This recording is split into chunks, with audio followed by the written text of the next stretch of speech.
Hello and welcome. Good morning. You're watching India Today live on our social media handles. I'm Akshita Nandagopal, getting you a roundup of all the top stories that we're tracking this Tuesday morning. The big story of the day is, of course, the drug bust case and all of the twists and turns that have really emerged in the last few days. I first want to focus on the heart of the issue, the Aryan Khan case. His bail plea comes up for hearing in the Bombay High Court today. He's been now in the Arthur Road jail for 19 days. So if there's no relief today, it's unlikely that it will really happen today itself. You're going to see arguments and then the order. So it's unlikely that he'll be provided bail today.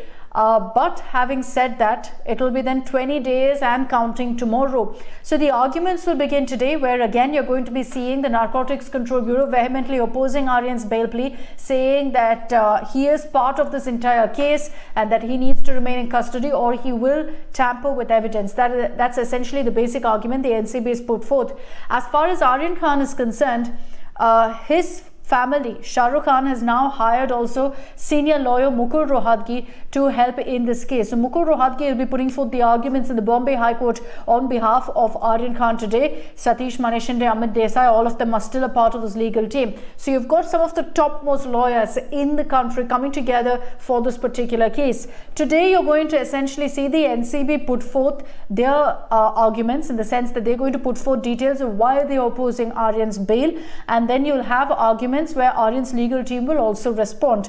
So today you won't really see an order, but in the days to come, time is of the essence, because the Bombay High Court will also very soon next week be going into Diwali leave. So there's only a very short time by which Aryan's legal team will be hoping that they can wrap up the arguments and then ensure that there is an order that comes in Aryan's favor. If not, he spends Diwali also in the Arthur Road jail. Now, I did mention that this case of late has become very, very murky. There's been a lot of updates that have come in. And you know, what we've seen really is that the investigator, Samir Wankire, who's become essentially a household name now, he's being investigated. The investigator is being investigated in an extortion case now. So it's gone way beyond drugs. From this entire drug racket, it's become an alleged extortion bribery racket. How has this happened? You had a witness who spoke to India Today and said that the NCB sought 25 crore rupees from Shah Rukh Khan to let off Aryan Khan, to ensure that, you know, he doesn't have to be in jail, and they're saying that, you know, he'll be let off in this entire investigation. And the allegation is that this was all done at the behest of Samir Wankire. Wankire has vehemently denied these allegations, but right now he's in Delhi. He is going to be, in all likelihood, what we're hearing is he's going to be questioned by the NCB Deputy Director General on these allegations.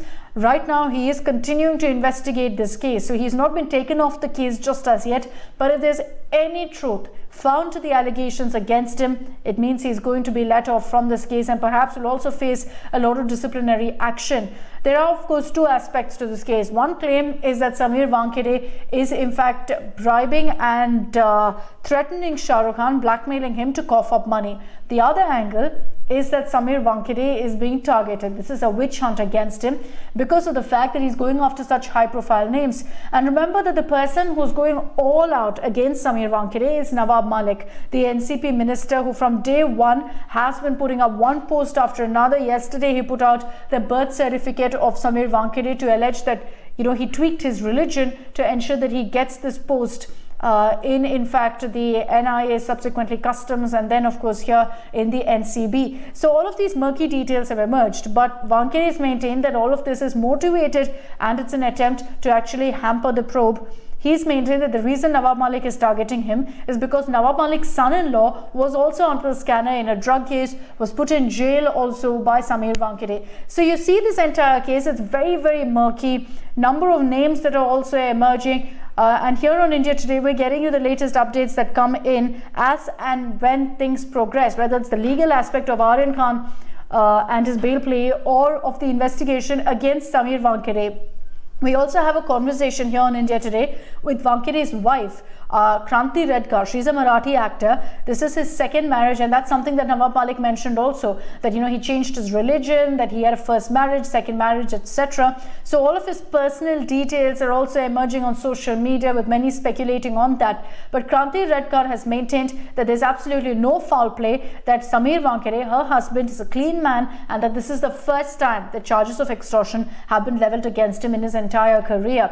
But there's obviously a lot here that needs to be unearthed, and while you're seeing a lot of back and forth, a lot of he said she said in this particular case, it's only when the investigation progresses, and I'm not just talking about the drug bust case but also the allegations against Samir Wankere, that perhaps we'll really know about whether this was indeed a drug bust or whether this is an extortion racket. So we'll get you those details here on India Today as well. Some of the political stories that we're tracking today is on Home Minister Amit Shah's visit to Jammu and Kashmir. It was actually supposed to wrap up yesterday. It's a 3-day visit, but interestingly, he chose to stay the night at a CRPF camp in Pulwama.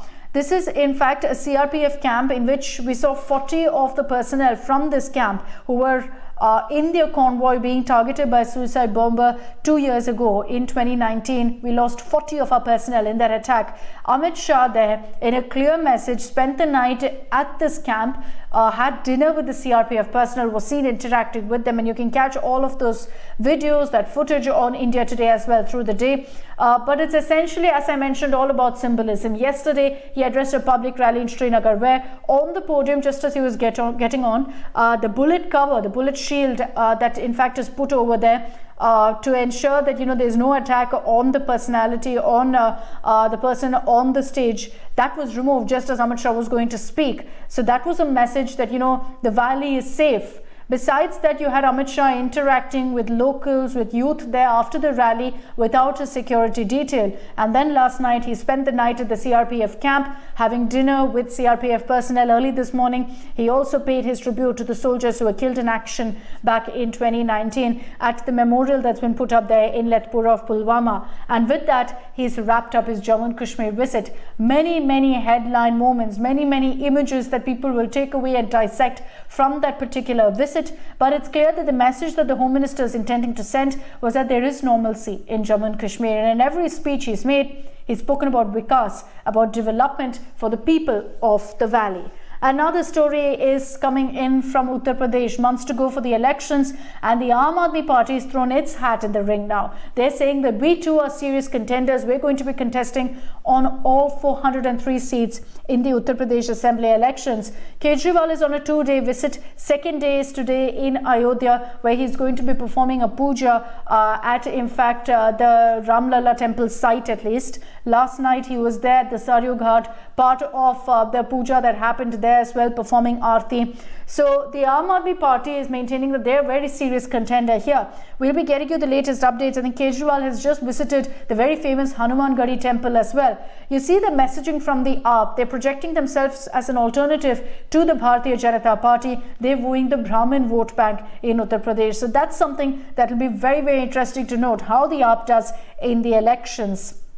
Before I wrap up this broadcast, another story that I just want to touch upon is an interview that India Today's Rajdeep Sardesai did with the former governor of Goa, Satyapal Maliks. He's currently the governor of Meghalaya, where he's leveled one allegation after another against Chief Minister Pramod Sawant. He's alleged that there was rampant corruption during the COVID outbreak. Remember the headlines that came in from Goa of apathy that led to so many deaths because of oxygen shortages. Satyapal Maliks claims that the government there, that Pramod Sawant's government, was hugely corrupt at that time and made the most of the COVID outbreak. He says that time and again he flagged it up, nothing was done to address it. And because of this interview to Rajdeep, you've got opposition parties there really, going all out to demand the resignation of the chief minister. So that's a story that we're tracking very closely. And remember that the highlights of that interview, what Satyapal Maliks has had to say on his stint as Goa governor, is also up on our website, on all of our social media handles. So you can catch that entire interview and the reactions that have come in right here on India Today. That's all we have time for in this broadcast. Thank you for tuning in. Have a good